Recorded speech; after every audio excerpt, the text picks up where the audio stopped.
Oh, hello, wonderful, beautiful Breskis of the wonderful, beautiful Maverick Nation. This is part 4 of What If Boruto Had the Toxin Symbiote. Yes, I recently had to brush up on some Boruto knowledge in order to actually do this because, God forbid, I actually watch the damn anime.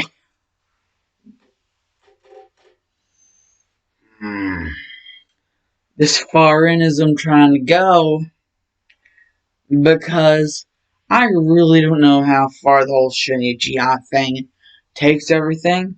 So I'm just gonna say we skipped on skippity doo dah and far enough into the future. The whole Ishiki thing. Yes, and the whole thing with Kawaki being the one. Ishiki's thing with Kawaki branding him. And how, like, I actually did indeed forget the name of his little gang. But that's not going to really matter because they're pretty much all going to be fodder. Basically, by now, this time in the story is where Ishiki is going to have Kawaki. He's also going to have his interest in Boruto, having manifested a full-on freaking eye thing. However, Ishiki is going to realize something. Boruto's eye is a little bit different. It's a little bit different from normal, the normal branding. And he's kind of using a vessel in order to live like Orochimaru style. So Ishiki has to do this right. And seeing as the, kind of like little mark thing, Boruto's eye is kind of like, not exactly, but yes, exactly.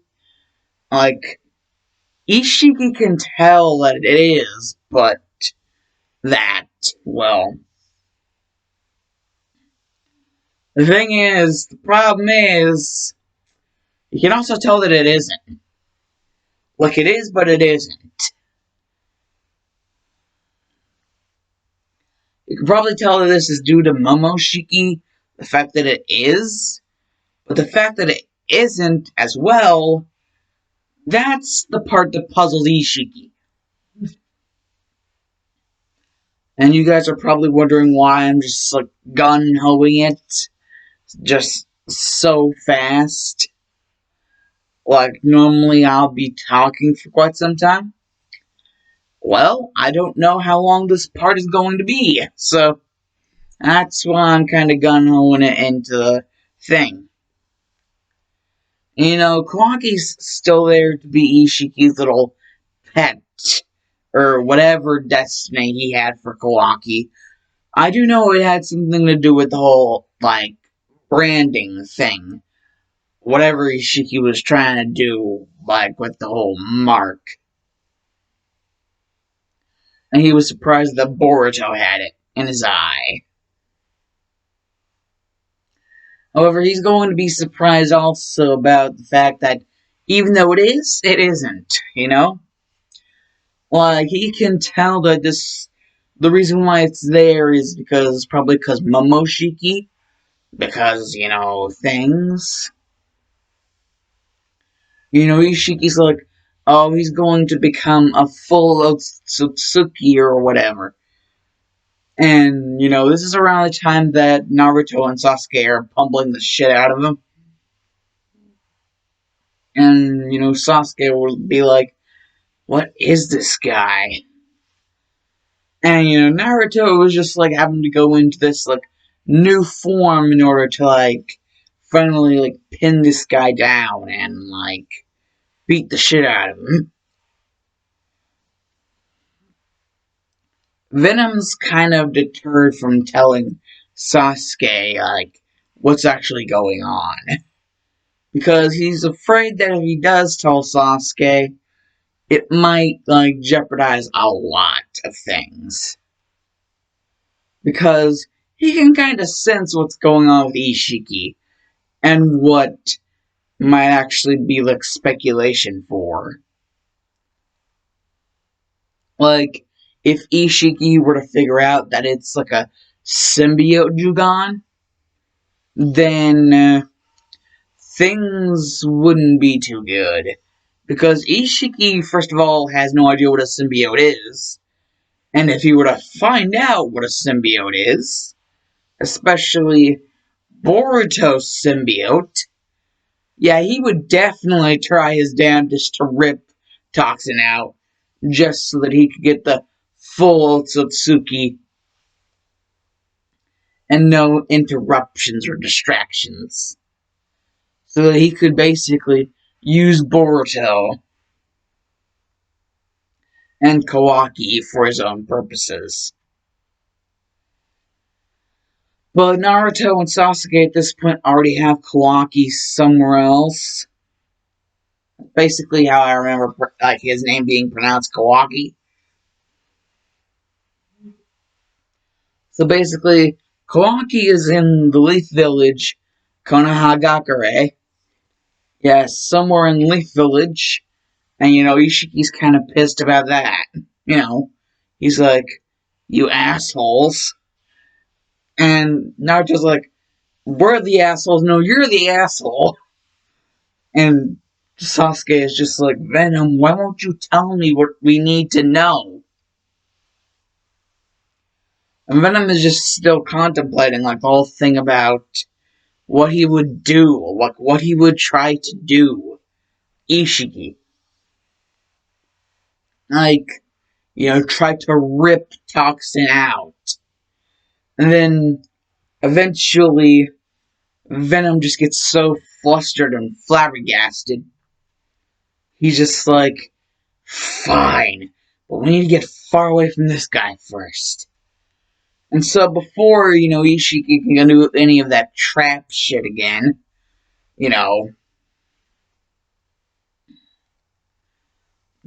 they basically just haul it out somewhere else and basically leave Ishiki to try to, like, contemplate whether he should reincarnate or not. Because he can do that, but, it's kind of a B word to do. Plus, Kawaki's still at Leaf Village. That's kind of a thorn in his side. Plus, there's Boruto, which he can't really figure out why it's like his whole thing is, like, so off. He can't really figure it out. And he's like, is he going to be able to go complete Otsutsuki if it's like that? Or is that going to hinder the process? Like, literally. It's just like, it's pissing him off, is what it's doing. And, basically, whenever Naruto and Sasuke get to the certain rendezvous point, basically Venom spews everything. He spills everything out onto the table. Like, about, his actual fears that, if Ishiki knew about Venom, like, about the fact that Boruto's whole Jugon thing was a symbiote Jugon instead of just a regular one, and that's why everything was off, that he was sensing, because Venom could tell that Ishiki was sensing Boruto's Jugon. His little mark that, he was able to deduce Momoshiki was probably a part of. And if he was able to deduce that, like, Venom's like, this could be a lot more dangerous than it's been made out to be. if he was able to deduce that, like, in that way and in that fast. So yeah.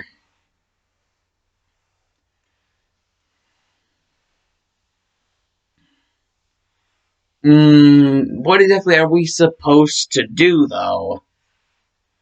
Basically, Ishiki would be like, I need some way to distract them. And so he does get some of his loyal subordinates, not any of the traitorous scum. And basically, he gets his loyal subordinates and he's like, I need you to just distract them. Like, not actually, try to get in, like, a fight. Just distract them for me.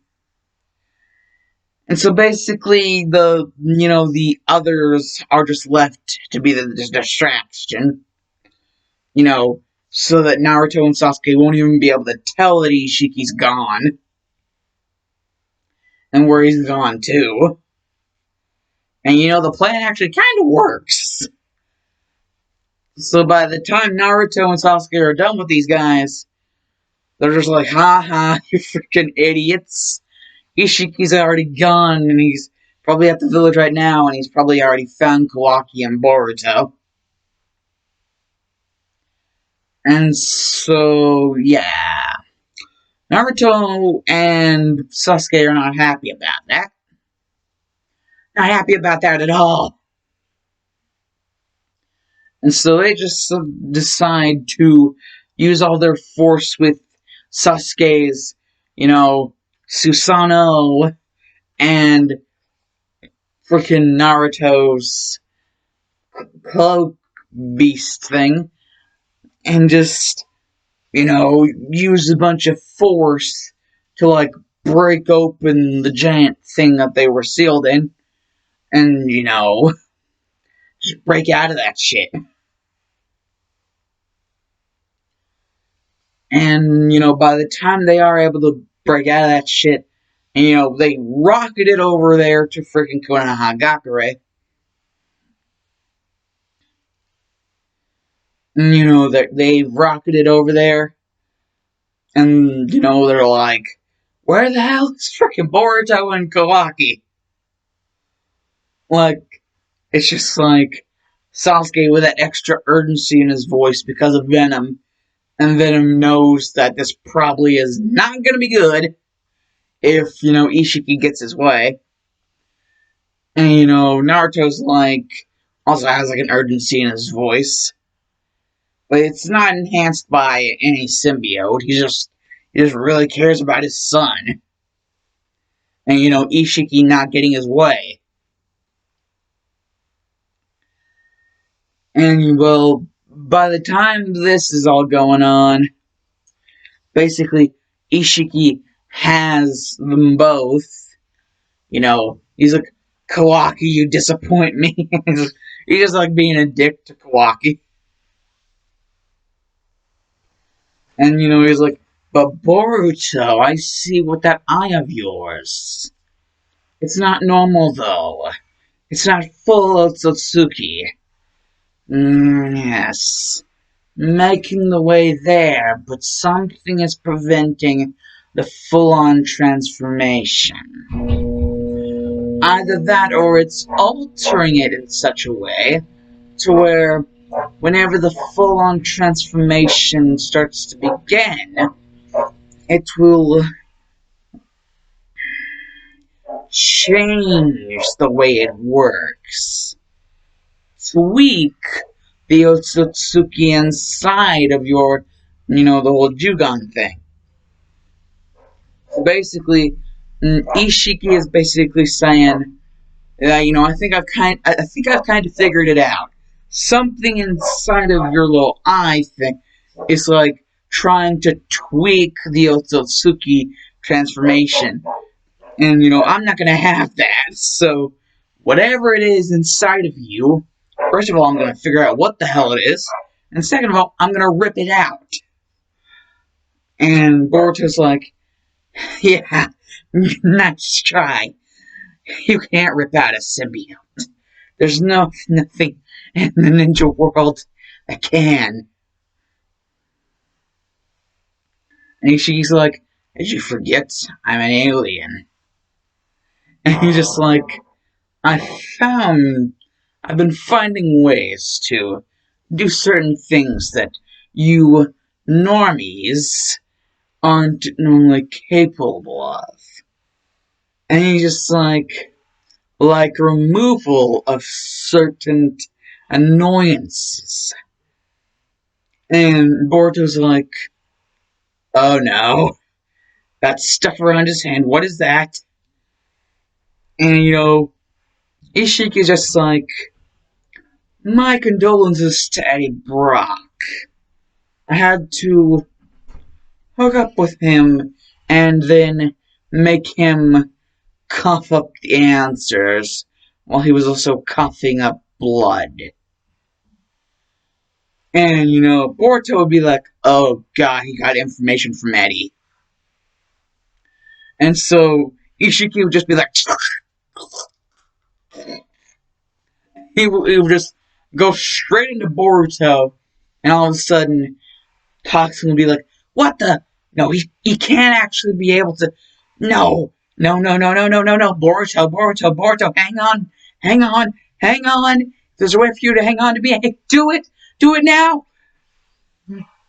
And Boruto's like the actual functionality of everything is getting sucked out of him. I don't think Boruto's he doesn't think Ishiki knows how important it is for Toxin and Boruto, Toxin and himself to stay together. He doesn't think he knows the importance of that bond. Or the actual importance of symbiote bonding with a host altogether and what that creates if it's a good enough compatibility. And so what you would be doing if you tried to rip it out. And Ishiki honestly does not know, so he goes ahead and does it. This wretched creature is what's been stopping the transformation. Deplorable thing! And it just slams Toxin onto the ground, and then it just starts kicking it. And it's just pathetic. I would have thought there would be more fight. But apparently, the thing inside of you was the thing that was weak. And so Boruto's just Ishiki, idiot. Ugh. And Ishiki's like, what did you call me? And Boruto's like, you shouldn't have ripped Toxin out. You're an idiot. And Ishiki's starting to realize Boruto might actually be dying. And it's just, yeah. You think, buddy? You think? And Sarada and Mitsuki would have actually gotten wind of Boruto and Kawaki's disappearances, being a part of Boruto's team, they would have been, close and been able to gather information rather fast. Plus, the fact of the whole symbiote thing with Sarada, anti-venom. That's also something that can help you gather information fast. And, so fast that they actually figure out the little hideout where Ishiki is. And bust through it. Sarada's screw subtlety. Mitsuki, screw subtlety. He could be dying in there. Sarada, you have no idea how right you are. Sarada can actually kind of sense it. It's almost wait, they're separate from each other? Fully separate? But they were, bonded at the molecular level. And Anti-Venom actually starts to speak up. Actually starts to emote. Like, oh shit, that's bad. Oh god, you might as well consider your friend dead. Basically, he's just like, might as well already consider your friend dead. If he's ripped the symbiote out somehow, then he's basically on life support and basically about to cut the plug. Pull the plug. And Sarda's like, I'm not having that! And then basically full anti-venom transformation busts through there and you're all the way and just rams into Ishiki. And Ishiki's like, what was that? There's more of you? And Sarda's like, no, I'm not half as merciful as Boruto and Toxin. We aren't half as merciful!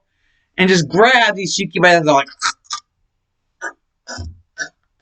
like pulls him up, and it's just like all the way up to the face. And then you see that red smile and the red eyes. And it's just like, you've been a bad boy. Time to kill you! And it's just like, shing! Like slices Ishiki open. And right as he's about to reincarnate, it's just like, oh hell no, I ain't having that shit. And just like, a bunch of spikes in as like claws. And they like dispense some sort of like a thing. Like, first they stick in the toxin, and then they stick into Ishiki, basically dispersing like some sort of toxic blood into him, and then just rip up all the way up into like the upper half of Ishiki, doing the same thing to his upper half. And so you basically, now he's being eroded by toxic blood from a symbiote. And Anti-Venom actually decided to retract his like healing so that, it wouldn't be able to get into the toxic blood. So that this could actually be done. And Sarah's like, thanks, pal. I owe you one. And Anti-Venom was like, I'll be sure to remind you of that. And Anti-Venom is just like,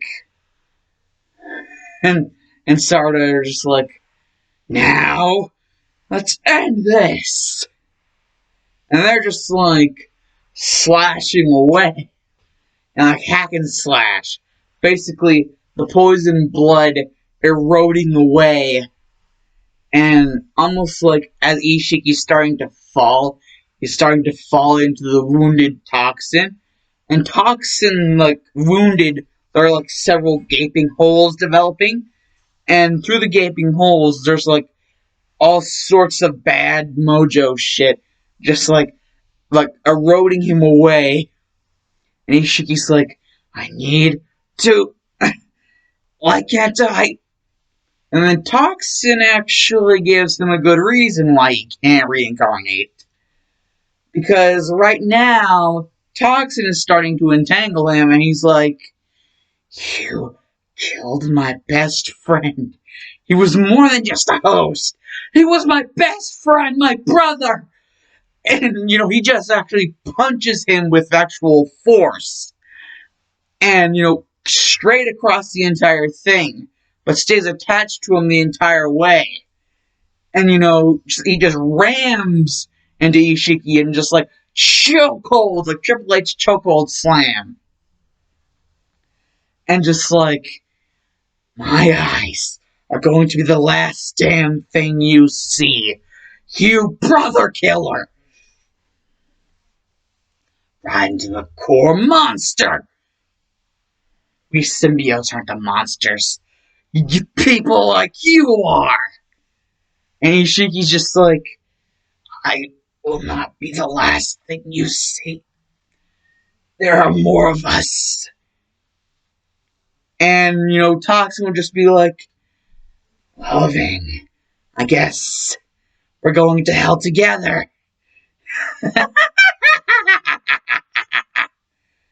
Kind of being stuck to Ishiki for a while has kind of, given Toxin a little bit of the crazies. And so he's starting to go on revenge craze mode. And he's just like, we're going to hell together. You hear that, Sarada? You hear that, Mitsuki? Me and Ishiki are going to hell together. And Sarada and Anti-Venom are both saying this. They're like, not if we can help it. They're like, rip Toxin off. But they can't rip Toxin off. Something about Toxin, he will not leave Ishiki. He is dependent on, burning alive with this man. To the point where he cannot reincarnate. Just getting rid of all of that. Even his imperfect host. I forgot his name too. Was it start with a J? Basically, he's just eroding Ishiki all the way completely. And, Sarada and Anti-Venom start to kind of realize something. Carnage is not going to let go.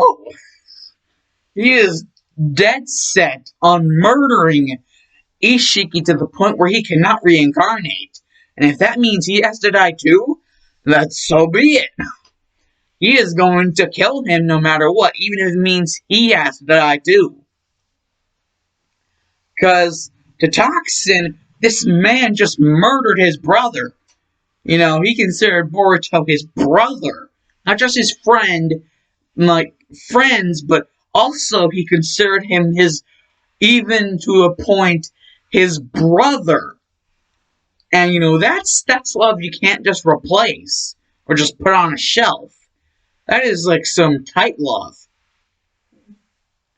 And whenever you just use and abuse that by offing Boruto, basically, at least that's what Toxin thinks happened.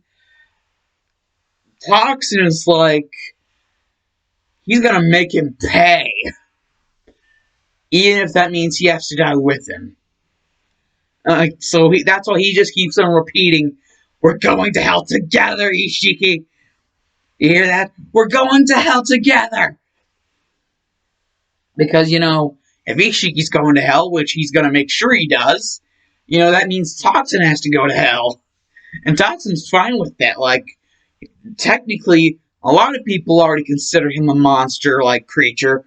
So, he would fit in perfectly with all the other monsters. It's kind of like what Zabuza said to Gato.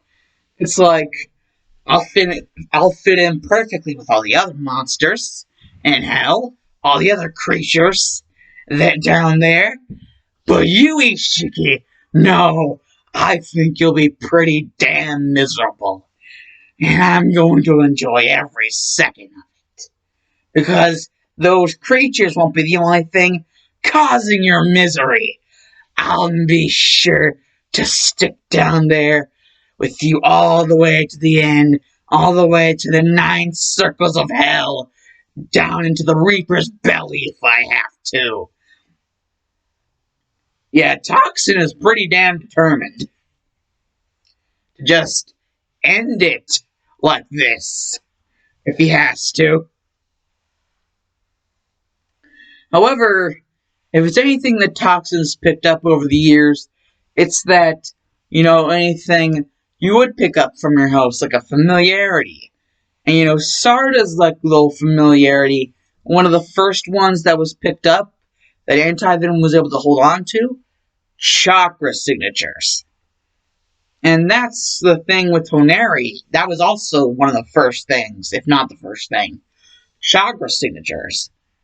The symbiotes, that's one of the first things they figure out. Chakra.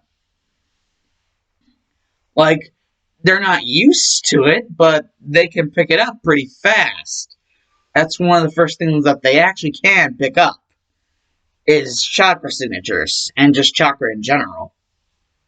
Chakra signatures, chakra control, just overall the chakra of the host. and how they use it, and just the chakra of the host in general. And like, even whenever they're low or high on chakra. And so, basically, Toxin is finally like, wait, BORUTO, the chakra, he told me about chakra signatures. If that's true, then hell will have to wait. Keep the seat fresh for me. As he would just finally finish off Ishiki with the last blow. And so Ishiki would just leave this last message for, I guess the guy's name was Code? I think his name was Code. You know, the last message for his, like, his follower Code to, like, carry on the Otsutsuki thing. And so, yeah. Basically, he's like, hell is gonna have to wait. Keep the seat fresh for me, why don't ya? And so he would just go leaps and bounds, charging in, and be like, BORUTO, are you okay? Obviously you're not. We're away from each other. You're so cold. Your body. Please, at least open your eyes. Please, at least so I know that you're alive. I can't feel your breathing. Please, BORUTO. Please don't die on me. I came all the way over here just to see if you were alive. Don't die on me, man. And BORUTO, hearing like this sadness emote from his symbiote buddy, like his symbiote family partner dude, like his brother, like they consider each other brothers by this point. Like for a long time they've considered each other brothers. It's just for Sarada and Anti-Venom, it's been a lot slower. But for Boruto and Toxin, it was quite the speedy process. And like, you know, the more they were able to trust each other, the more they were able to consider themselves family, like friends, family, you know, all that dealio. And so Boruto, in like his last stretches, is just like, Toxin, why are you crying on me? And, you know, Toxin would just be like, damn straight I'm crying on you. Die on me, man. You're the one, the only one, the first one. Even though you kept me in a jar for quite some time, at least, finally we were able to, like, he even had sniffles because, like, he is torn up straight, like, he is actually thinking he's going to lose his brother. And you don't come back from that. You don't just come back from that. It's no longer about host and, you know, like, symbiote. It's no longer about that. It's about brother and brother to Toxin and Boruto. And so, whenever, Boruto and Toxin is like, of course I'm crying. You can't do this to me, man. And Boruto's like, what do you... As long as you're bonded to me, I'm fine, remember? Maybe a little bit cold right now, but as long as you're bonded to me, I'm A-okay. It might make the bonding process a little difficult, what that guy did. Or at least it would have if you came back right away. Now, the chakra seems to have gone off. His chakra removed from me. Can't you sense it? And Toxin is like, yeah, he can sense that the chakra is basically just dispersed. And so, he's free to go back into Boruto. And Toxin is like, hell can wait, but Boruto, you can't. And I realized that, and that's why I'm coming to save you. And just like, come on, come on, come on. Bonding process. Come on, we can do this.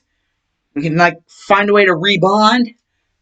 And then it's just like, wrap around, and it's just like, molecular level, come on. Yes, I got it. Boruto, come on. Don't die on me, man. Most of your vital signs have, like, shut down, like, serious. I'm gonna have to work really hard on fixing this, like, building it all from the way up, waist up.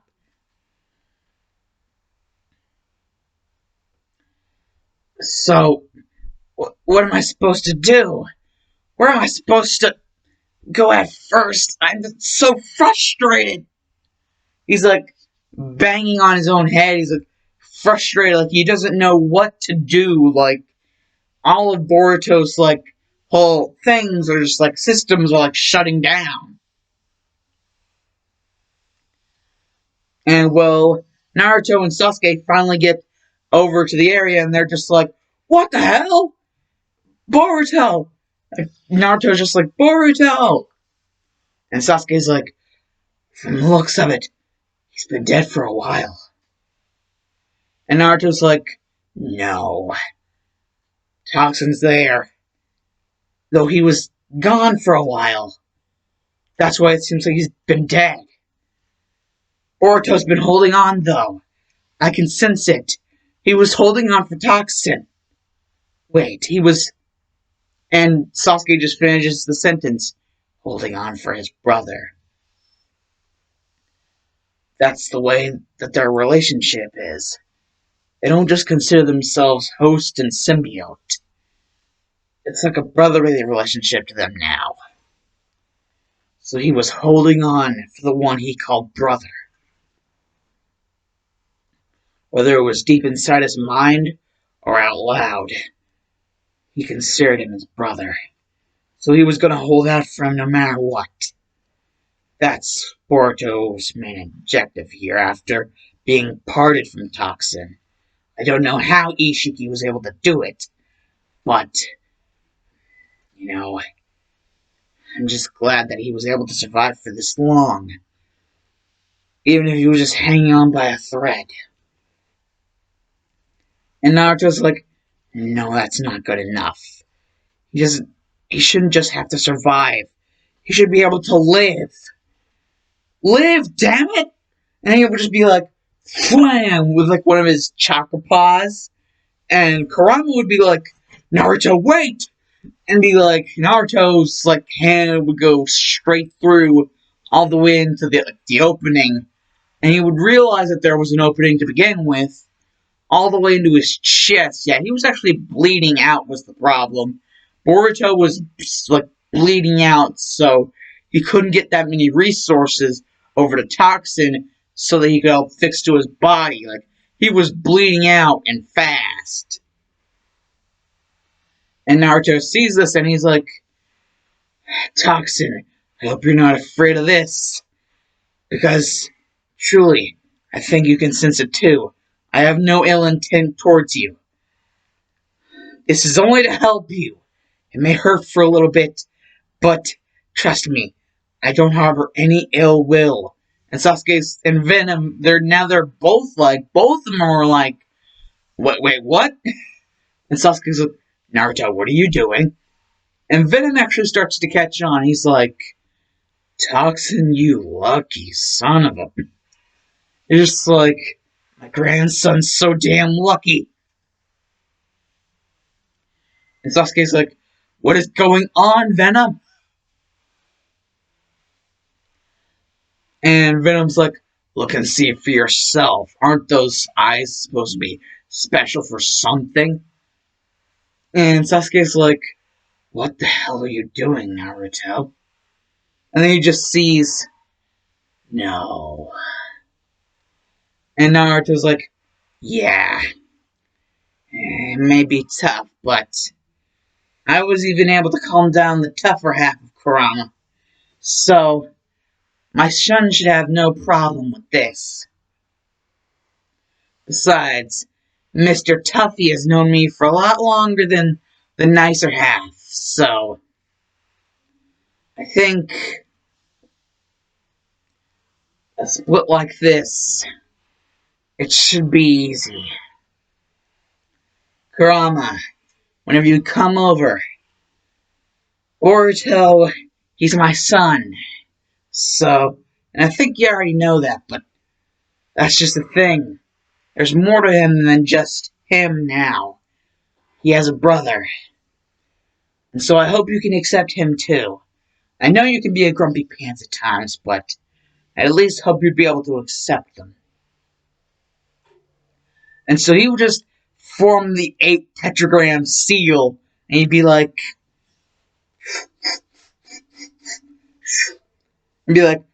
BAM! Like, slam down that seal, and, the angrier half of Kurama, like, the more angsty half. I forget if that's the yin half or the yang half, so I'm just gonna call it the angsty half.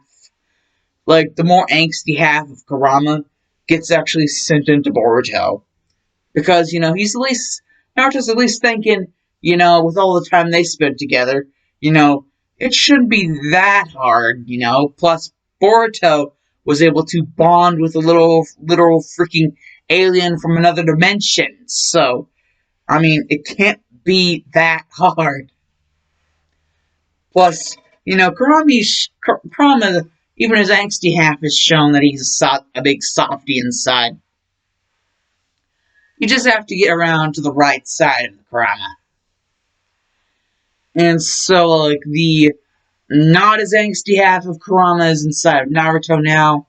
And, the other half, the angsty mofo half of Kurama is inside of Boruto. Basically, making the repairs so that the two can be bonded back together again and close up the injury and even heal it completely. No scarring.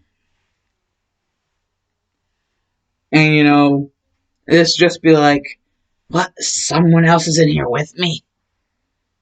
And, Toxin would begin to see that, the whole mindscape thing has kind of changed around a bit. And so he would go exploring, and he would see Boruto. And Boruto would be looking at a cage. And then he would see something. The opening of an eye. Oh, I see. This is your Naruto's son. And Boruto's like, yeah, I'm Boruto Uzumaki, what about it? Aren't you like the Nine Tails? Sorry, but yet again, we are a half.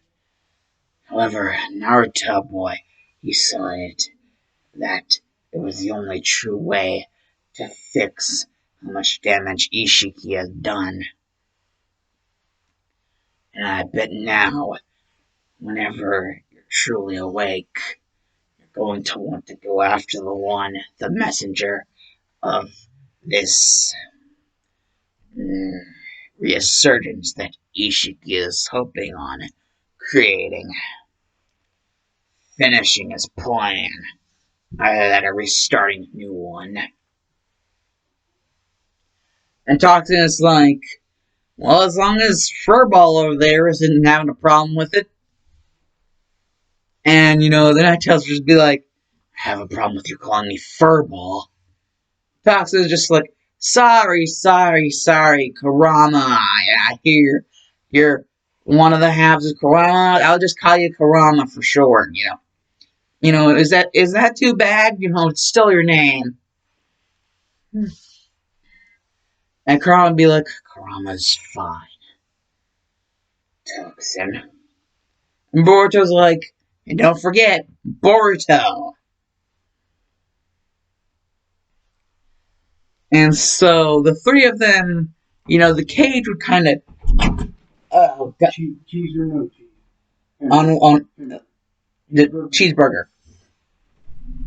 The cage would kind of dissipate whenever Boruto touched the seal, and it would be revealed that the 8 tetragram seal was only there to keep Kurama inside of their, whole thing. They could walk through the cage. The cage was merely like a visual thing. And whenever Kurama realized this, he's like, what? This entire time, I thought that thing was actually solid? Ugh. And Boruto was like, he would just be like, wait, if this is more something that we can just mold around, I think we should have, like, a lot more nice living quarters for you, my friend. Kurama, if we're to get to better know each other and better like each other as an extension of that, I think living in a nicer area would be something ideal for you. And, Kurama would be like, you'd be willing to do that for me? And Boruto would be like, well, yeah, I mean, I don't think anybody deserves to be imprisoned. So, let's just all make a mental note. The gate's only there as a mental manifestation.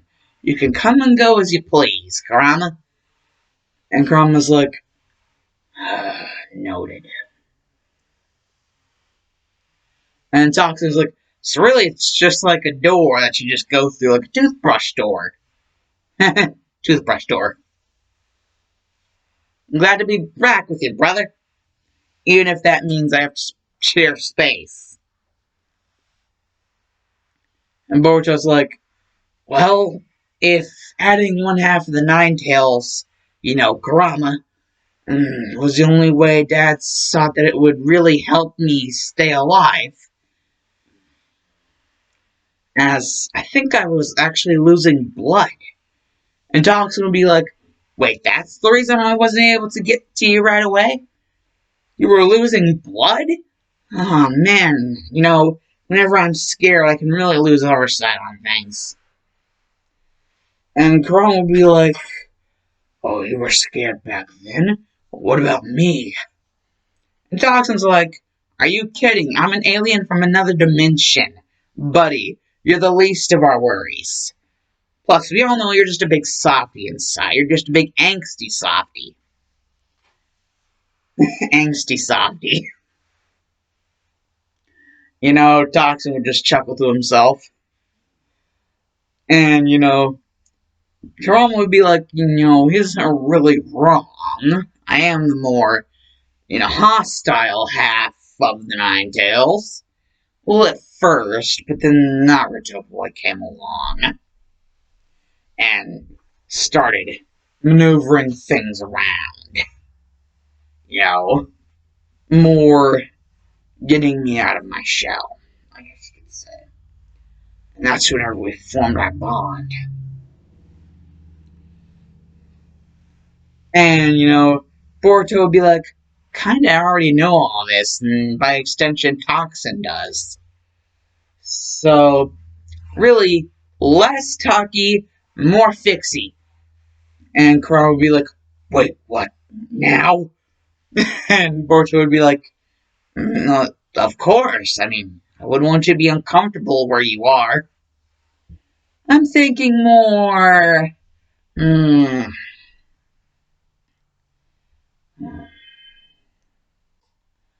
ideal forest.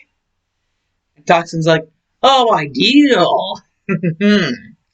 You wanted to give, Kurama here the ideal treatment so that we can get back into this whole swing of things better. And Boruto's like, and, just wanting to be nice. And so, they just plop Kurama in the ideal forest for a fox. Even if he does have 9 tails and is super huge, they just make the forest really big. To compensate for Kurama's size. And Kurama's like, you made it big enough to compensate for my size.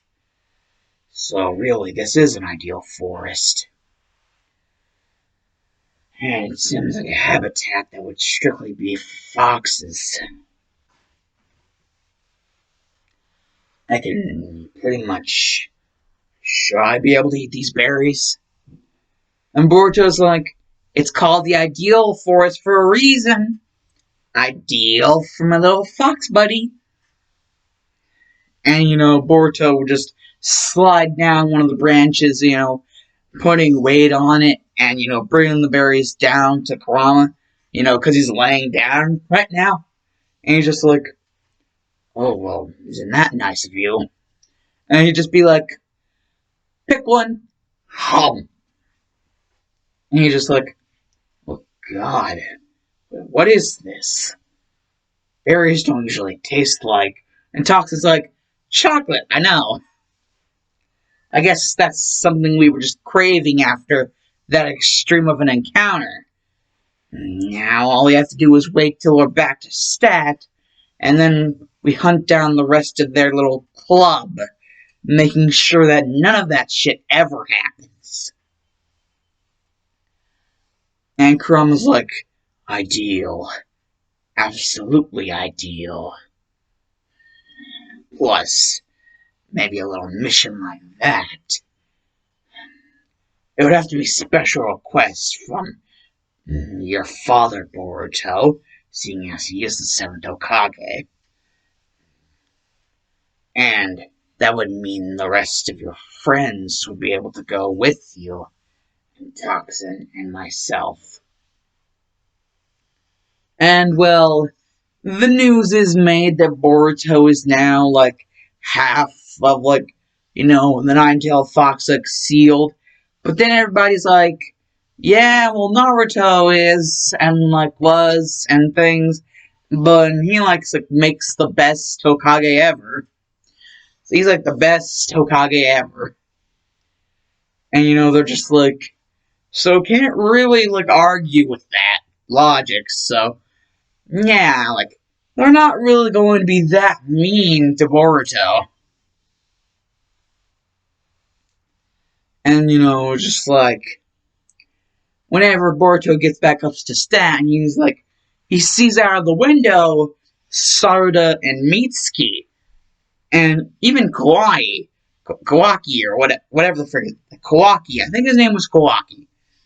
Kawaki's actually been allowed to become a member of the Leaf Village. And even if he wants, go on this mission. Because Naruto was thinking, after all the hell that he's been put through, his son would want to go on this mission. So he would already have it prompted up for him. The little, papers. And, even though it's more paperwork, the prompt for the mission, it would be, paperwork for his son and finally being able to put an end to this nightmare. And, his son being able to spend some time with Kurama, he could get benefits from it. And Toxin could get benefits from it. Possibly, you don't know. Symbiote and, Symbiote and freaking Tailed Beast. More like Symbiote and Jinchuriki, since technically, a human being with, a Tailed Beast inside of them, that's technically considered a Jinchuriki. So, Boruto is technically now considered a half Jinchuriki, with a symbiote. So, yeah. He's kind of above the ladder, whenever, comparing him to Sarada, and, the whole, symbiote thing, and, who has more of the advantage. Boruto isn't gonna insult Sarada. He knows that Sarada was coming in clutch in that last-ditch effort. So, and Mitsuki even mentioned how some of the guys, some of the guard dudes, some of the people that were getting in their way, Mitsuki took he just quick work of them, the ones that Sarada wasn't mowing down herself as anti-venom. So yeah, Boruto would even get informed that, Anti-Venom and Sarda even have a better relationship now. It's not the best, but they are a lot better in the whole suit-up department thing. They are better in that. You know, Anti-Venom's more trusting with, like, the form. So now it has, some of the black in it.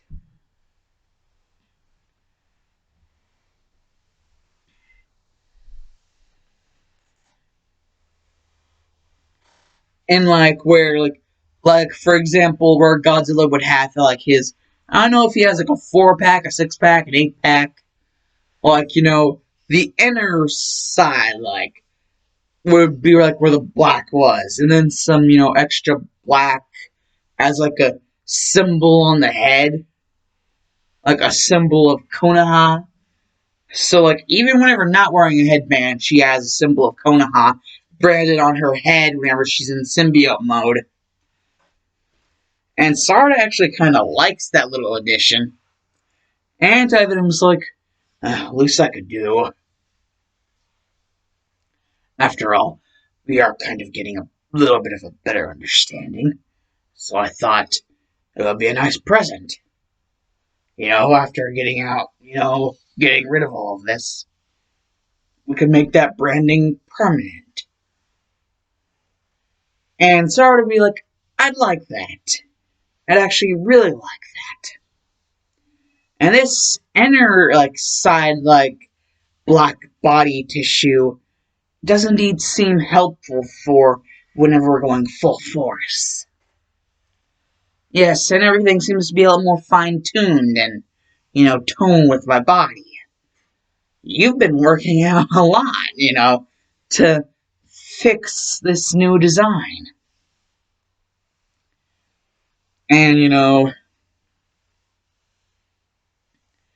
Anti-Venom just like, I may even be able to give you a special branding on your back, if you don't mind. And, Sarda's like, what kind of special branding? Like looking in the mirror with her back turned, but her head turned as well, so where she can see a thing on her back because she'd be looking in the mirror. And Anti-Venom's like, maybe something like this. And just like a little Spider-Man design, like with the eyes, and like a couple strands of web. It's like a Spidey design on the back, kind of has like Venom has the spider. Or would you like that more basic one? And Sarda's like, yeah, instead of all this web stuff, why not just put the spider design in the middle and have it go all the way across? And Anti-Venom's like, that's something I haven't really been thinking about. Sarda, I think we really do make a good team. Whenever one of us isn't being over-emotional. And Sarda's like, but I was really actually kind of scared, he is kind of like my crush. And, Anti-Venom's like, I have to admit, I don't really find Toxin as deplorable as I used to. It's not like I like him or anything, it's just, I can tolerate him now. I like him more like I can tolerate him.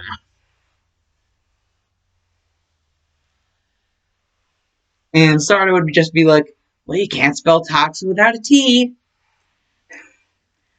And, it's just like, so it would more or less just be like the head and like the eye holes, but they would have the spider design across the face, like going to the ends, almost like an ear-to-ear smile. And that would be a good secondary design, to show their symbiote like part, and the front, on the head, that Konoha branding, Konohama Gakure or whatever branding on the forehead symbol to show that they're Shinobi Konoha through and through, even whenever in symbiote mode. And this would actually be looking pretty sweet. Basically, yeah. Sarda would just basically have told Boruto about all of that, and if you don't think we're actually telling you the truth, there's even some black underneath our shoulder pads now. And I actually think that could have been in between overdoing it and underdoing it, but it is still a nice addition. And basically Boruto would be like, oh yeah, shoot. And Sarda's like, well, you said so. And then they just transform into the form, all the way. This is Test Form 2. So basically, the other one's Test Form 1, this one's Test Form 2. But Test Form 2 will be the one that they use from now on, because Test Form 1's kind of been rendered insignificant. And so, yeah. They'd be able to see the front and the back. And Naruto would be like, bravo, bravo. And Toxin would even be clapping. And, Kron would be like, why not? It actually kind of does look cool, the whole spider thing. Yeah. It'll surely intimidate a lot more than just that regular suit. I think Test Type 2 is indeed an improvement from what I'm seeing in your memories about the original test suit. This is definitely an improvement. And, something that, Anti-Venom is just now telling Sarada, they can open up the mouth and even do the red eye thing. The red inner mouth and the red eyes. They can pull that off. They can do that, intimidation, fear factor. If they wanted to get out some answers, and they would want to get them out now, they could do that. And, Boruto's just like, yeah, I'd like to see that. And Sarah's like, well, okay, Anti-Venom, you heard him. AV, you heard him. And, they just, Boruto's just like he fell back scared, but he's also laughing his ass off. He's just he doesn't know what to feel. He's actually kind of crying a little, after all that. And Sarah's like, did I overdo it? Did we overdo it, Ann? Did we overdo it, AV? And, Anti-Venom would just be like, no, I actually think he's, tears of joy, to be honest. And Boruto would be like, that was awesome! You gotta do that more. And Mitsuki's like, actually, I'd rather you not. That actually was kind of scary. And, Boruto would be like, and that's the point. And so Mitsuki was gonna kind of have to accept the fact that, that was going to be a recurring thing. And so basically, they do go out with Kawaki. And, so basically, yeah.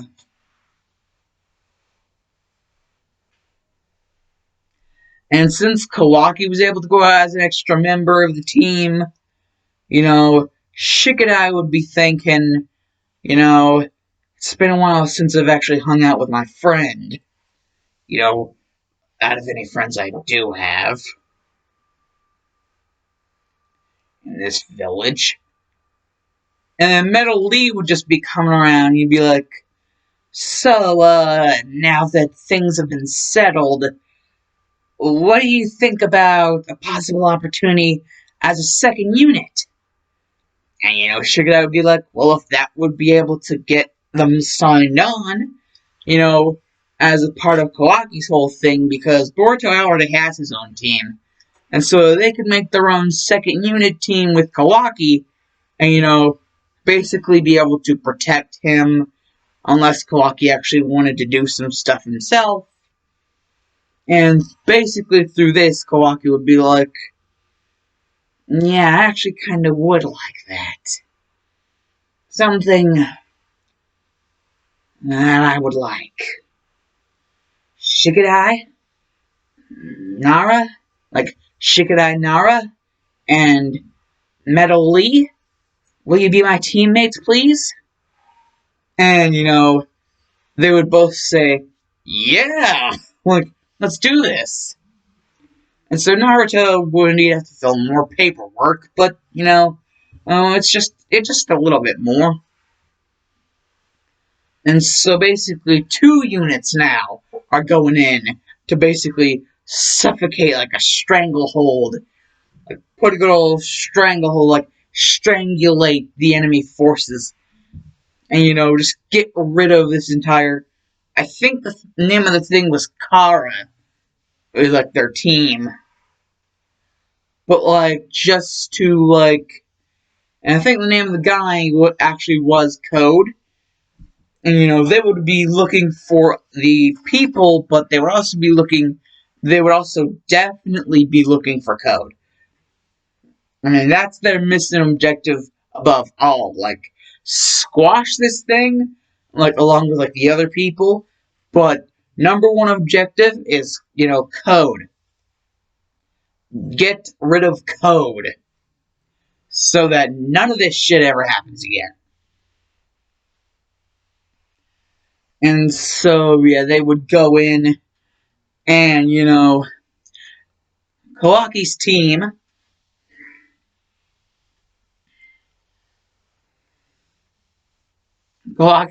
would basically go out to hit the stragglers and, put a stranglehold on the entire offensive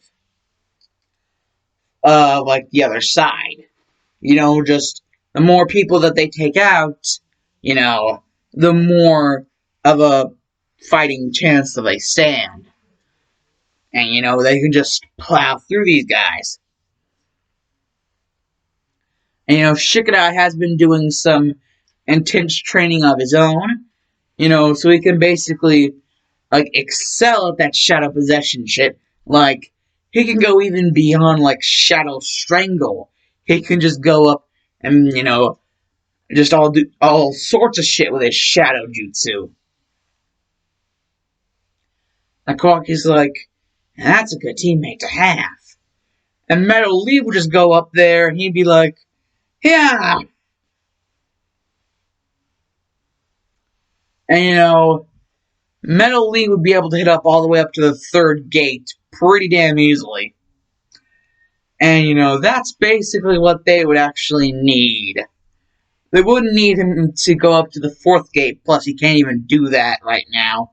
So yeah, all the way going up to the 3rd gate, Metal Lee, 3rd gate Metal Lee, and then they have like with the new access to more shadow powers, Shikadai with all that intense training, and then they have Kawaki, basically on this revenge mission against anything that has to do with Kara. It sounds like I'm saying Gara. I'm not. I'm saying Kara. Because, like, I think that's actually the name of their thing. Basically, it's like, he's on a revenge mission, so he's gonna be tough too, so. And he would actually know some jutsus, like, for example, Wind Scythe jutsu. Because, whenever, basically, the whole Life X Foundation, whenever Boruto and Toxin broke into there, that's one of the jutsus they used. So, of course, if Boruto and Kawaki have that much of a similarity, Ishiki's whole mind frame, Boruto would take it upon himself to teach Kawaki some cool shit. And one of the first things would be, basic stuff. And then, what? Okay. And then, like Wind Scythe, and even, like, a little bit of a prototype version of the Rasengan. Like the Vanishing Rasengan, like the flagship thing of Boruto. So. It would basically be like a prototype Vanishing Rasengan, and you'd also know the Wind Scythe, and basically just be like Water Style, Water Shockwave, that too, and like Earth Style, Earth Bombs, Earth Dragon Bombs, like that shit. So, Kawaki would actually be pretty versed, like pretty well versatile, and he would also know Great Fireball, and, by extension, the not as strong regular Fireball. And, he would be learning very fast from Boruto. And so by the time that they took on the mission, Kawaki would just be mowing down through these mofos. And they would finally get to Code, and they would just be like, it's time we end this. And Code is like, not yet. And, he would try to escape, but that's whenever the first brigade would come up on his ass. Like, the first team. Basically, the second team, the one spearheaded by Kawaki, would be the ones to find Code, and then basically, Kawaki would click a little button thing, and, a little button thing that was hidden so that Code couldn't see what he was trying to do. And in reality, that little button thing was a signal, like where to be, and when to be there, and what exactly to be there for. So basically, it just basically helped them jump to Code's ass. Like, he would be basically attacked by all sides. Yeah, he would have nowhere to go. And just be suffocated by the raw might of both teams coming at him. And, eventually they would have completely destroyed Code's ass. And, basically they see this giant stronghold of the Otsutsuki, or whatever the frick their clan name is. And, they're just like, pull the detonator. And it's just like, but whenever we're outside, pull the detonator, and then they would just jump out, and then be like, as soon as they hit the floor, they would just seize it. But, like, before they'd be able to see, they'd turn around, because, cool guys don't look at explosions. It would be like that type of thing, like, cool shinobi don't look at explosions. And, they would go all the way back to the village, because basically they would have just smoked Kara, like the entire team thing. The rest of them that were left, nobody's left now. Like, the entire thing was swiped. Everything was swiped. Just complete destruction of their entire shit. With the two teams there, it was so easy to just chokehold them out. And then whenever, Code thought he was going to leave and, carry on the wishes of his master, Ishiki, none of the old Boroshiki shit would happen, because Boruto wouldn't really, Code wouldn't be able to do his shit. So, yeah. Basically, we secured Boroshiki from happening, because, that's just unless Boruto would want to try that shit out. But, he would be able to control it, not let it control him. He would be able to control it, because, the Otsutsuki is still, a part of it. And that's until one day Boruto's just like, I've had it, I've had enough, I've had, I've had enough of this shit. And so basically Kurama would be like, I can alter the seal to where you can have full control over the Boroshiki form. And Boruto's like, well, why didn't you say that earlier, man? Like, come on. Get with the mojo. Me and Toxin have been tired of this shit for a while. Like, we can barely control Boroshiki. And so instead of like a force of destruction, Boroshiki would be actually a force for the good guys. And, this whole Boroshiki form wouldn't actually be regular Boroshiki, it would be Symbiote Boroshiki that could, like, access the cloak, like, version 1. Like, right now, you can only really pull out version 1 over the Symbiote. Yeah, Boruto's, getting all the way up to version 1, but his version 1's, like, guided by everything else, so it really is, like, just, like, a really weak version of version 1. So it really isn't as special as you guys might think it is, but it does indeed boost up a lot of stuff. It's just not nearly as powerful as Naruto's version 1. It's like half of it, because, like, he was given half of the Nine Tails, so it would be half as strong. I mean, that's still formidable, but it's nothing, that, one of the stronger villains in the series, like Madara and Kaguya and Obito whenever he became the Ten Tails in Cherokee. So, yeah. It's basically half of Naruto's, version 1 cloak is the version 1 cloak that he has for, like, the Boroshiki that we have now. It's not the Boroshiki that was, like, evil and shit. This is... I'm sorry if you can't, but I'm not putting this in the microwave. I just cooked it. Amanda just cooked it. It's hot. It's on the table. On hold, guys. Food calls. Oh, hello on my one bit of a belly's other one of you bit of my mercy. Again. I almost sound like one of those people at auctions. Like, freaking, like, counting the prices, like, oh, this is $100, $200, $300, $400. You gotta admit, that's what I sounded like.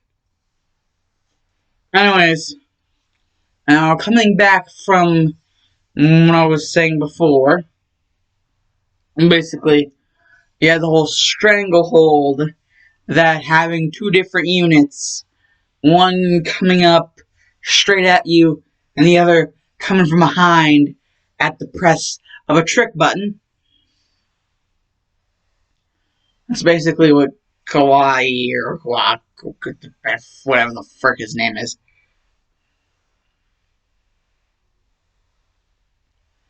Yeah, that's basically what he did, trick button. And then, just team squad one thing. They just came up and strangleholded Code and just made sure that everything was done for, just cool guys don't look at explosions type shit. Because really, if you are truly a cool guy or gal,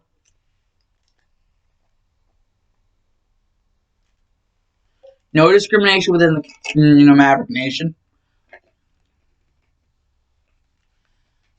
Cool guy or gal, if you are truly one of those, cool guy or gal, you don't look at explosions. Even when they're, like, right next to you or right behind you, you don't look at them. You're just like, seen it? That's basically what they were like, seen it? That's more or less what, like, the first squad was like. Like, Naruto, Sarada, Mitsuki, they were like, seen it? But Squad 2, Kawaki, I think he was the only guy who was, like, seen it. Like, he was the only one who was even close to being able to be, like, seen it. Shikadai and, like, Metal Lee, they were like kind of jumpy and they were like, should we? And like Kawaki's like, no, we're cool guys. We don't look at explosions. So it's like, seen it. They just have to like go along with the plan and be like, seen it. Even though really, you know, that's not their kind of style because they aren't like in the mold of it yet. Kawaki, whatever the frick his name is, was given the specialized training by Boruto, you know, on all this different type of jutsu shit and like how to like fight like a true warrior, like a true shinobi. And so yeah, it was a lot more of the first like battalion that was doing more of like the scene it deal. Even though Mitsuki kind of felt like this was lying because it was like, seen it really? Now basically the whole thing about Mitsuki's report to Orochimaru after all of this was done, you know, whenever he was about to report to Orochimaru, Orochimaru was like, everyone in the Leaf Village kind of already knows. So, seeing as I'm constantly getting surveyed by people, someone's bound to slip up and say something bad eventually. So yeah, I already kind of know. What you did with the rest of them was pretty ballsy, Mitsuki. And so, well, yes. What I'm saying right here is, I think you should be able to go out on your own. If you find Boruto and Sarada and all those others to be friends to you, that is your life. That is not my life, that is your life. For you to live.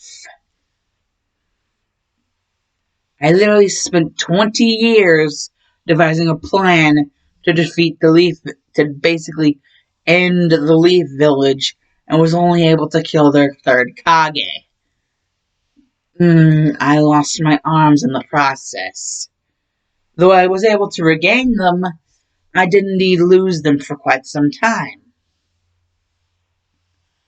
And so, I guess you can see where we're coming from. That's where I'm coming from in this.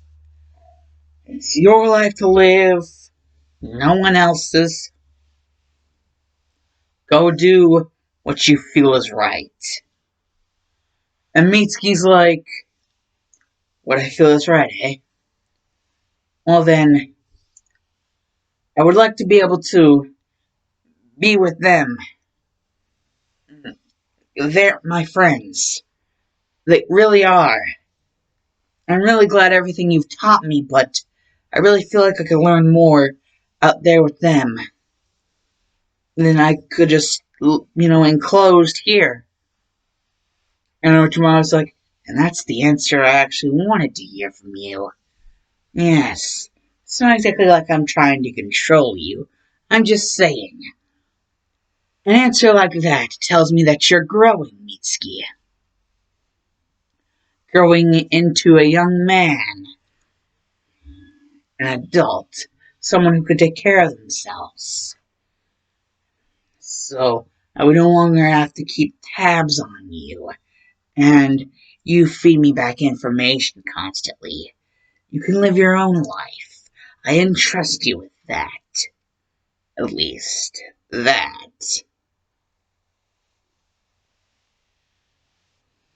So, whatever you choose to do with your life going forward, I fully support you as your father.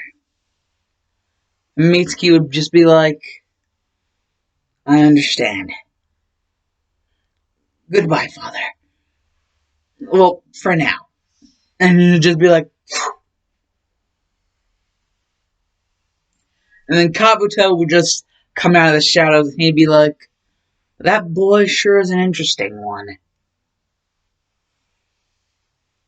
Mitsuki, he learns so differently from you, yet he's so much more of a prospect than you.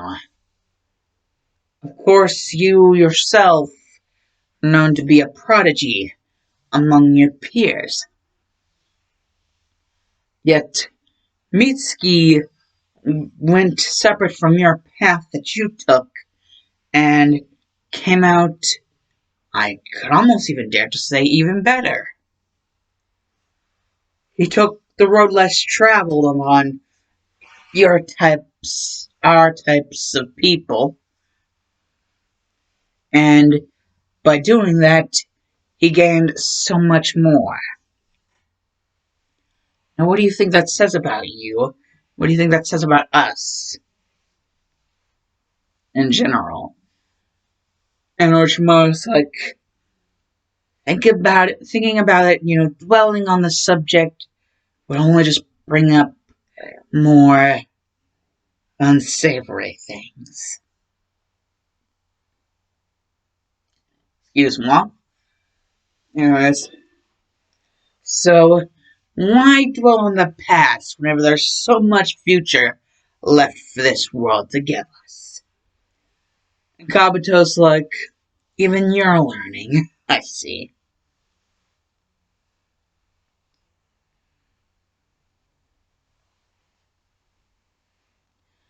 That boy, Mitsuki, I see a lot of promise in his future. And I do indeed believe you see it too, Lord Orochimaru.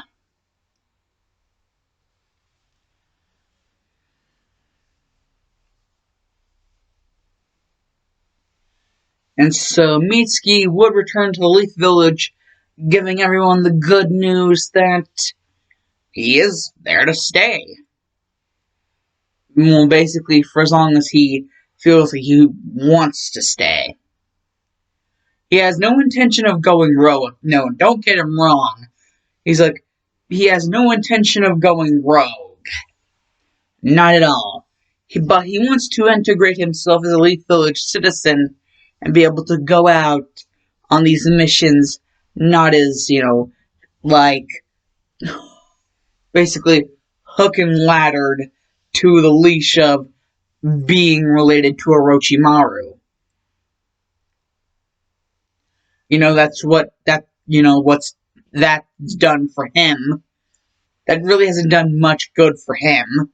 He's been kind of surveillanced. And so really it hasn't done much of anything good for him. Just being like drifting around. That's Mitsuki has decided that's not going to be his style. That if he's gonna do things right, then the right way to go for him, he sees, is going to be to stick with this village, seeing as it's given him so many good things.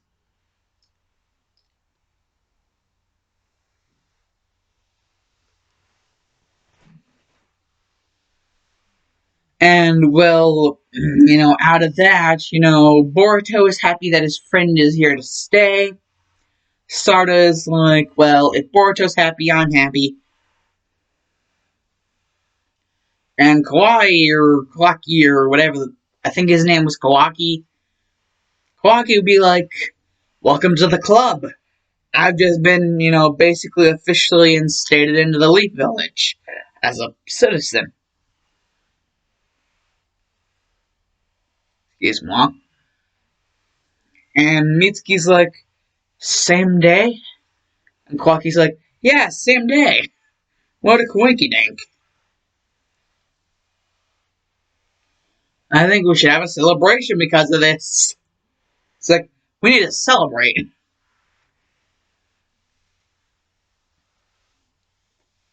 So, yeah. And with Shikadai and, Metal Lee there, Boruto would be like, it's been so long since we last, really talked, Shikadai. I guess welcome back into the fold. he'll fold things, and Shikadai would be like, "You too, you too."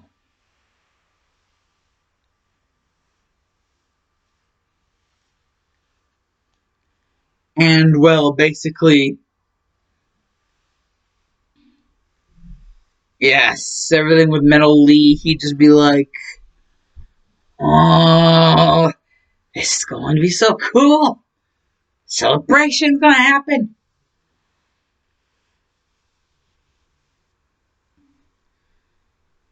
And well, finally, the funding has gotten back to its state of mind and everything. The LifeX Foundation, and they've decided they're going to, do what they can to fix the whole conundrum with Ishiki. And, well, after all of the fixing that's been done, they decide, why not hold annual celebrations? Because this day itself is a very special day.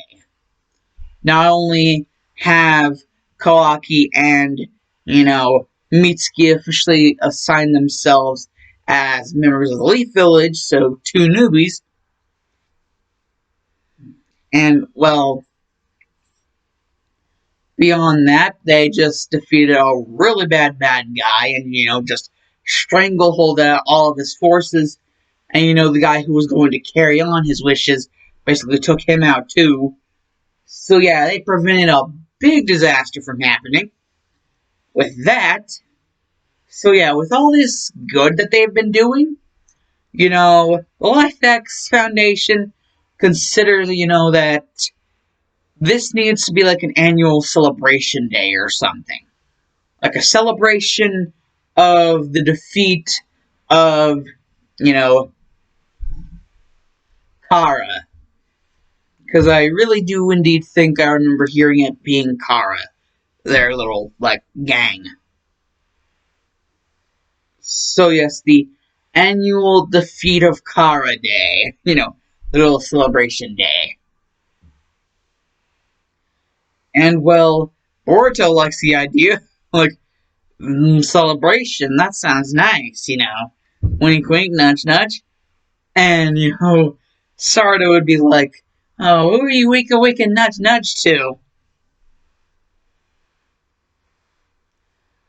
Like, this time, both Sarada and Anti-Venom would want to know. And, Boruto's like, "Well, who do you think?" And, Carnage would just come out of Boruto's shoulder and be like, "Yeah, who do you think?" And so, Anti-Venom would kind of come out of, Sarada's shoulder a little bit and be like, interesting. Celebration. Annual as well. This day is going to be marked as a very important day in the history of the Leaf Village. Konoha Gakure? Yes. This. I sense good in this. No ill intent. Nothing harbored like that at all. And, Kurama could even tell them that Symbiote is right. Nothing ill intent. And Toxin's like, "Well, I could have told him that." And Kurama's like, "I know that, but I could too, so I just wanted to see if I could try it for once." It would just be like the entire thing, a celebration, something really big.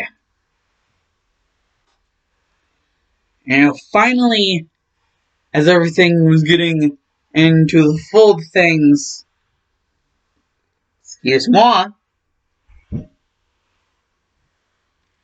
like, Sarada and Mitsuki were also kind of getting, promotions of their own to be tuning, while Boruto was getting a little bit of a message. He would get a message that would tell him, he would be promoted to a Jonin leader. And Toxin would just be like, oh my god, that is so cool! And Chrome would be like, not bad, kid, not bad. And well, basically, like, Boruto would just be like, guys, you gotta look at this. I know about your promotions.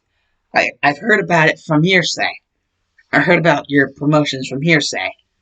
And I'm really happy for you, Mitsuki. I mean, it's not, everyone's first day whenever they're, in the village, they get promoted to Chunin.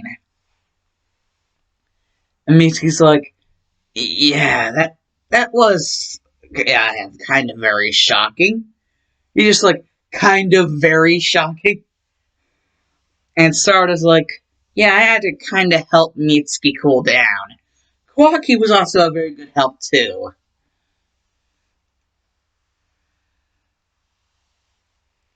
I heard that he's pretty high tier Genin level, opportunity. And, when next time the Chunin exams come around, he could actually be a contender for Chunin. If he actually, gets through the Chunin exams. Okay. And Kawaki would just be like, hell yeah! Like, finally.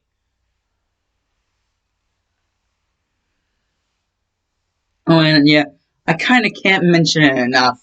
You guys are like the best of friends. I've learned so much from being with you guys, and it's kind of been really special experience. So, even you guys, Shikadai or Metal Lee, you're good friends too. And, Shikadai and Metal Lee would have both been surprised by this and be like one thing and he already thinks we're good friends? Like, yeah, this guy really is looking to, you know, you know, dress to impress with a little personality going into this. Kawaki would just be like, just trying to be nice and all. And so basically, Boruto would be like going back to showing him his promotion, and then be like, wait, your promotion? And then they would see in the fine print, that he would become a Jonin leader. So officially, they would basically be an elite squad. 2 Chunin and a Jonin. Like, you could even file for, like, Anbu status if you wanted to. And lead those, like, other 2 as, like,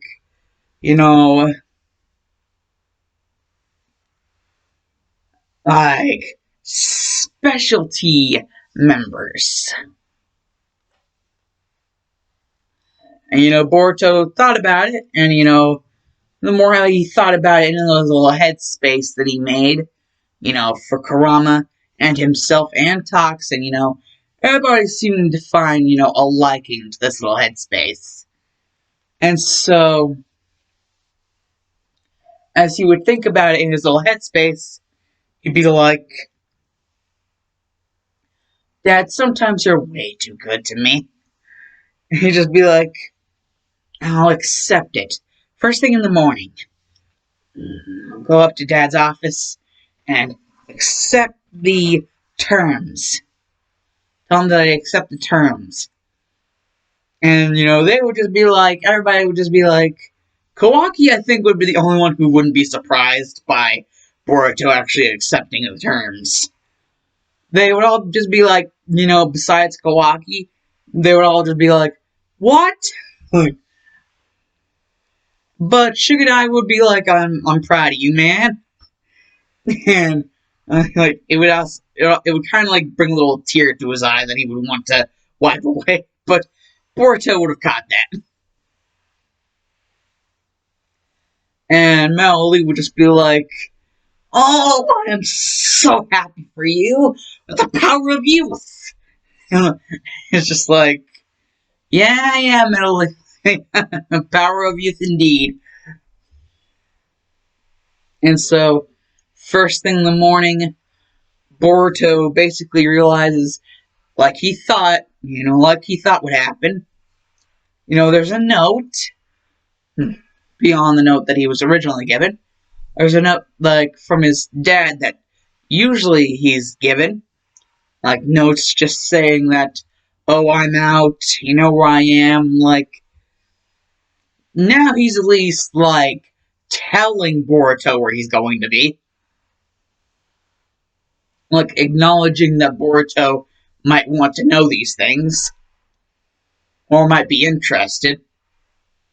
So at least Boruto's, like, glad, like, now they're on these terms.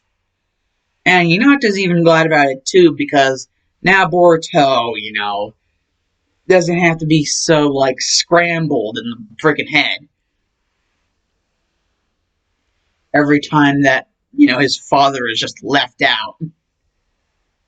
And Hinari just really, is still a child, so she's not thinking about much. And, well, basically, Boruto would be like, well, Dad, I know where you are, and I'm coming. Just like, straighten everything, straighten the headband, give it a little bit of a tweak. Oh, God. That was disgusting. Anyways, he would just be like, Mom, I'm going out, but I'm going to Dad first. Tell him about the whole terms thing. And he would have the paper, and he would just, like, have it wagging in the wind. And Hinata would be like, he's not going to. No, he's not. She's kind of, like, dumbfounded, like, no, he seriously cannot. He could not have accepted the terms. Like, I don't even think he read that thing. Like, he crashed so fast. But then again, Boruto did take his time, going out. So he could have read the rest, while he was in his room. And that's what scares Hinata even more. Like, if he read the whole entire thing and still is willing to do this, like, this is like the worst case scenario for Hinata. Because, Anbu, scary job. And, basically, they'll force, or they're like, what are you doing here? And Naruto, like, Boruto is like, well, I was given a notice. And then they're just like, oh, straight away.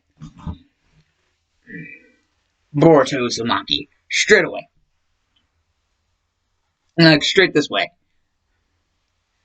And, Boruto would be like, I kinda know where my dad would be. But, whatever. Thanks anyways.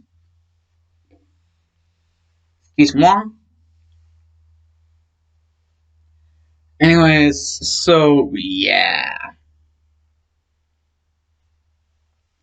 And we just meet up with his dad, put the paper down, and be like, I think you might need to look at that. Naruto would, and he'd be like, so, are you really sure you read everything? And Boruto's like, you know how they do that special line thing where, like, they, over their lines, the people, like the actors, how they go over their lines, those, like, lines of their own? All the dialogue they have to say? Yeah, basically, where I put the line is where I stopped reading. And like, Naruto would be impressed. He'd be like, he put the line at the very end, which means he read everything. And, it's like, actually more than one line, so does that mean...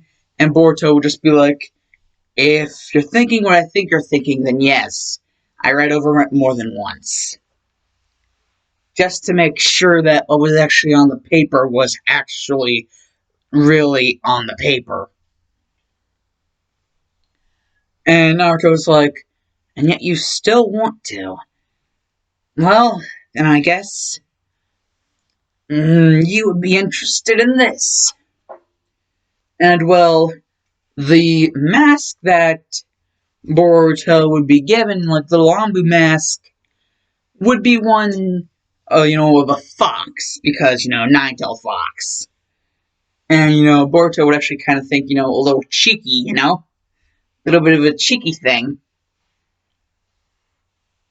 And Naruto would be like, yeah, I know, but about the symbol, this little symbol here.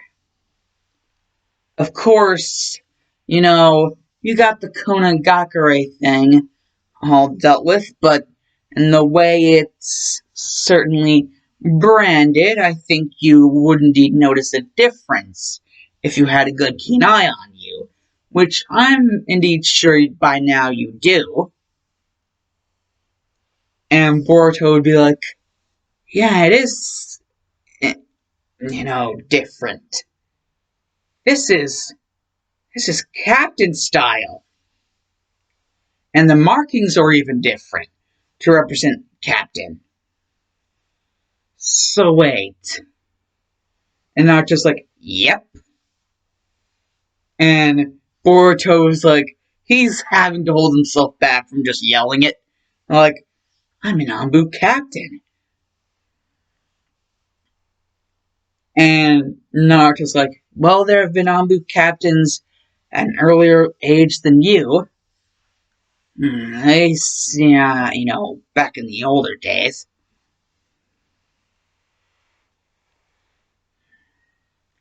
And, Boruto would get to thinking, oh yeah, that is the truth. So, I guess, knock him dead? And Naruto would be like, yeah, knock him dead. And Boruto would be like, sure. And he would just be like, ready for this. You would know that it's serious business like work, like being an Anbu captain. Like, not just any Anbu, but an Anbu captain. And so it's just like, I wonder if the other Anbus are going to pay good enough attention to realize my different classification. Or if they're just going to think I'm a regular Anbu. Well, they're very good at, doing what they do, so they should notice.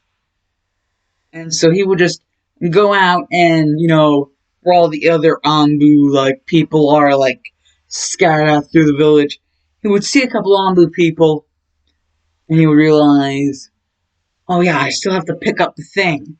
And, it's basically a package that he had to pick up. Going by, there would just be an Anbu guy with a package, and be like, And Boruto would be like, oh yeah, the different type is kind of distracting, isn't it? Yeah, not every day that on your first day you're pretty much branded captain. So yeah, the package? And, the guy would just be like, oh yes, the package. Okay, he would just be like, here you go.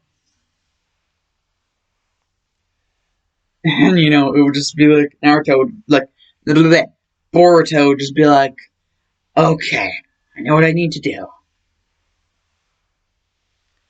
And so he would basically be like, are you guys ready or not? He'd be at the rendezvous point they were supposed to be at. And, they would just show up out of nowhere, testing, Boruto's skill, because Mitsuki would be like, no, Sarda, look closer, you're Sharingan.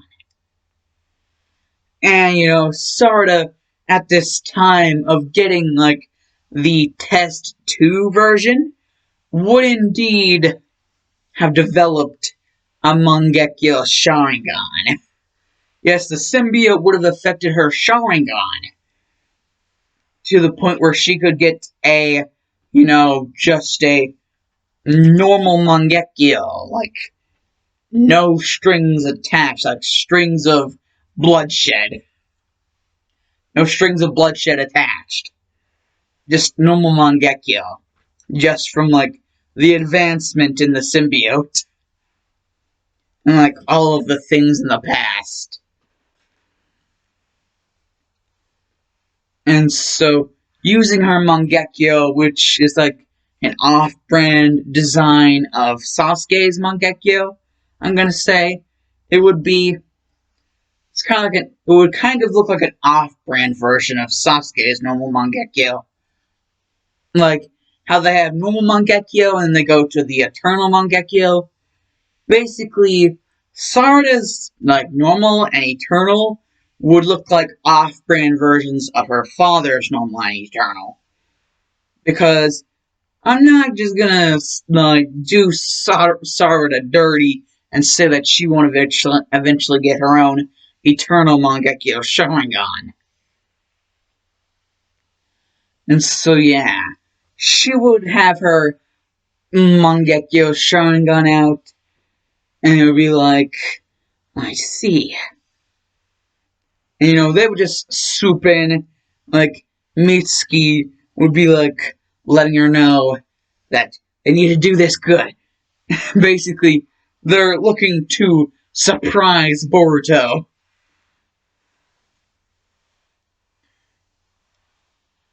Because they had actually heard that they were planning on making him into a captain early. And so they wanted to surprise greet him as sort of like a little bit of a mini gift. However, Boruto would basically outclass them, like, pretty quick by just, like, summoning 2 red spikes, clasping them in his hands, and, like, using them to, like, parry both of their attacks. Like, they would both be going at it with taijutsu, and he would just use the spikes to, like, parry away their attacks. So, you know, it would just be like... They would kind of be surprised, but not too surprised, but they still would indeed be somewhat surprised. Like, that was actually, even for a captain, that was pretty smooth. And Boruto would be like, I'm not just any captain. And he would just take the thing off and he'd be like, I'm the captain of this squadron. 2 Chunin and 1 Jonin Anbu captain. Does indeed seem like a promotion is to be granted if you're to, you know, still walk the walk and talk the talk with me. And that's why, well, I think that both of you should open this package. Seeing as it is, well, for the both of you. And so basically Sarada and Mitsuki would go ripping in. Mitsuki a little bit more delicately than Sarada. And well, they would eventually open the package and they would see 2 masks. They would realize that Boruto's mask was a fox and had a special captain-like design. They noticed that their masks were just like regular design. However, it was that theirs weren't fox masks. Like, there would be a crow mask, and there would be sort of a serpent head mask. And Mitsuki would be like, that's probably mine. You know, my father is Orochimaru and all. Yeah, and Boruto would be like, you're not wrong. Mitsuki, buddy. Like, you'd just be like, nuggy, and like, don't nuggy the Mitsuki.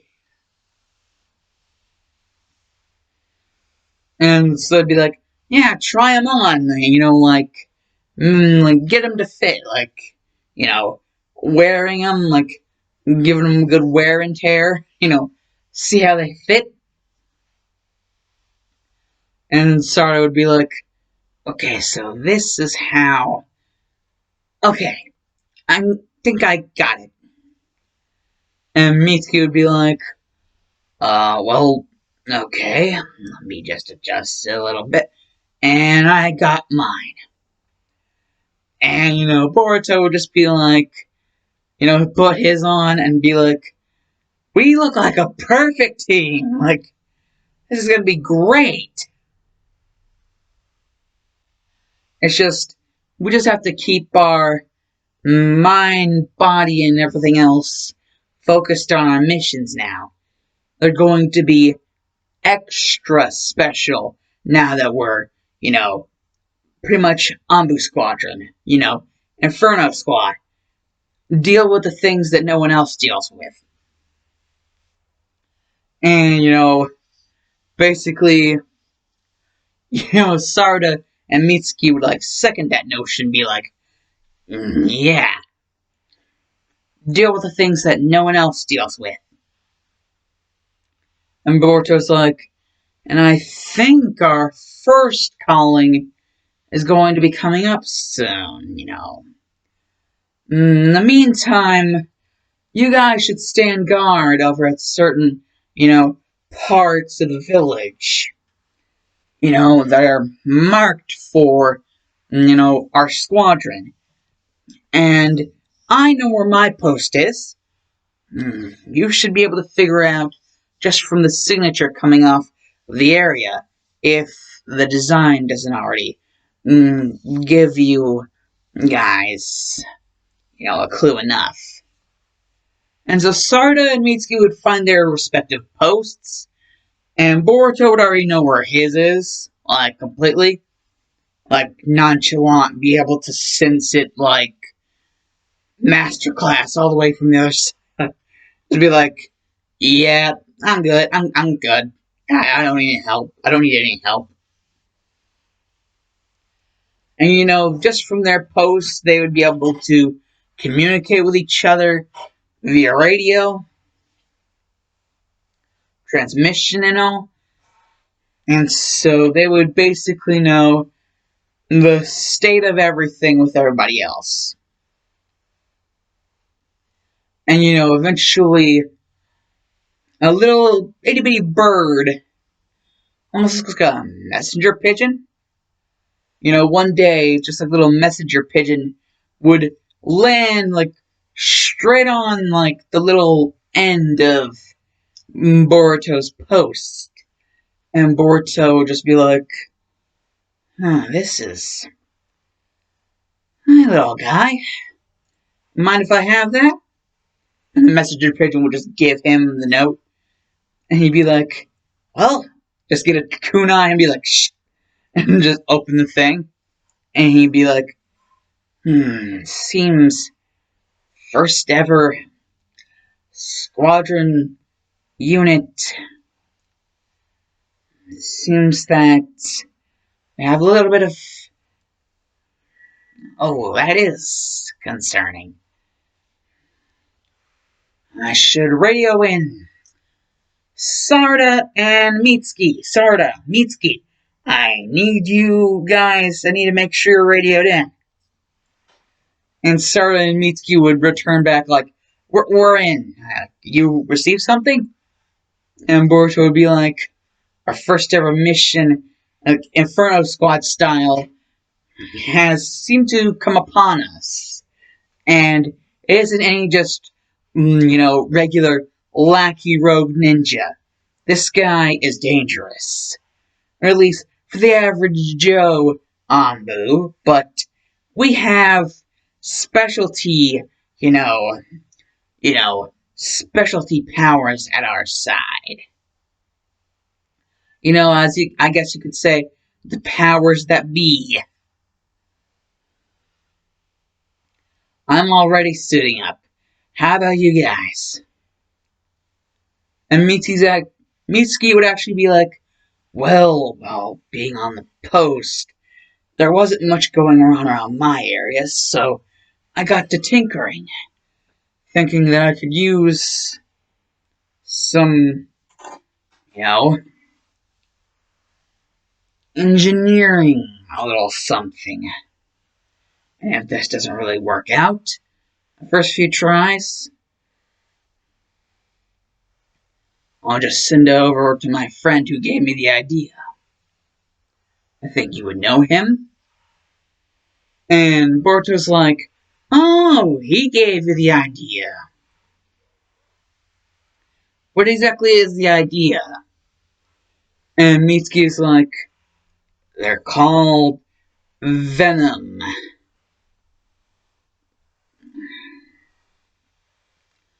And, they have a very shocking purpose for any random Joe who thinks they can outmaneuver us. Yeah, so the Miles Morales Venom power-up. Yeah, basically, I can't remember his name, but the guy who got newly introduced into the Leaf Village along with Mitsuki, he would have given him the idea, and so Mitsuki would have been working on something. And so, yeah. Basically, Miles Morales' little power-up gloves. Now, Mitsuki can give them a try for their little first big mission as Inferno Squad style. Basically take the person out and, prepare the body and burn it to shit. That's how the Inferno Squad did it. Take the person out, prepare the body, and burn it to shit. So, yeah. Basically, they would all be like, Inferno Squadron style mission out. Basically, they'd be like, squad out. Like, depart. So, yeah, that basically just be seeing them all leaving the gate and basically be like the gate guard people would just be like, so it's their first thing, it's their first time.